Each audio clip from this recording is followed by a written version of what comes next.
the starter's orders. Don't want any noises. Clicking of cameras sometimes is a problem, but they are called to their blocks.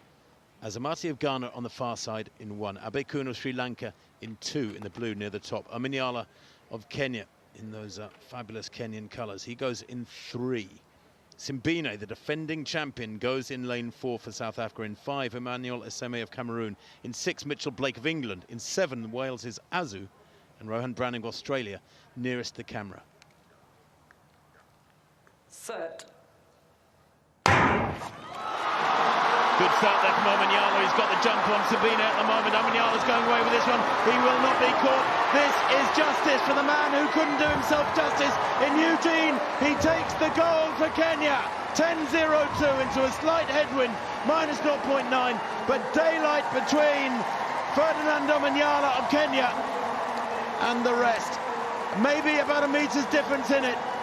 And the winning time, well, it doesn't matter a hoot. Who cares that it wasn't under 10 seconds?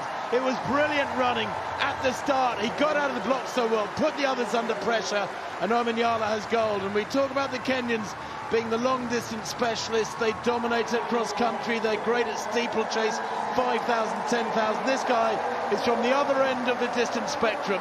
Akani Simbine takes the silver, 10.02 from Omanyala. The South African 10.13. I think a tinge of disappointment of those features. He was well beaten, but he does take the silver. And Yupun Abeykoon of Sri Lanka, a bronze medal, 1/100th behind Simbine. And Azamati of Ghana, the unlucky Commonwealth history, 9th fastest man ever from anywhere around the planet. 9.77 he ran in the middle of September last year. And there was never any doubt about it. He led from the very first stride. Simbine tightening up there with the pressure of trying to get back. That's more than a metre lead. Great running on the near side from Browning, who just got out-dipped. It was so tight. You look at the place times, I'm telling you, from 2nd place down to 6th place, just 7/100ths of a second. I mean, that is a very, very tight finish indeed. I thought it looked there 20 metres out, like Browning was going to get a medal. Yeah, I did, because he was closing. And then it all got a little bit tight on the line. I said this during the semi-finals. He looks like he's built like a boxer rather than a sprinter. His upper body is absolutely massive. And just like Julius Yego, who became a world champion for Kenya in the javelin, Omanyala is showing that the Kenyans don't just win medals when it comes to the steeplechase, the 1500, the 8, the 5 and the 10.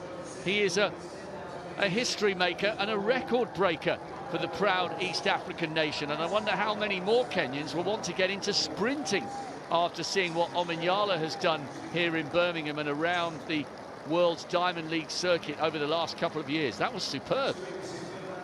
Wasn't it just? And frankly, it wasn't close come the finish. 10.02 to 10.13. That's a metre and more, the speed they're moving at. They all hit top speed around between 60 and 80 metres, and then it's a case of holding form, trying not to decelerate too much. But Omanyala, he is tight there over the last 20 metres, but that was partly because he was smiling so widely, I think, when he knew the gold was in the bag. Abeykoon second to right. What a run from him.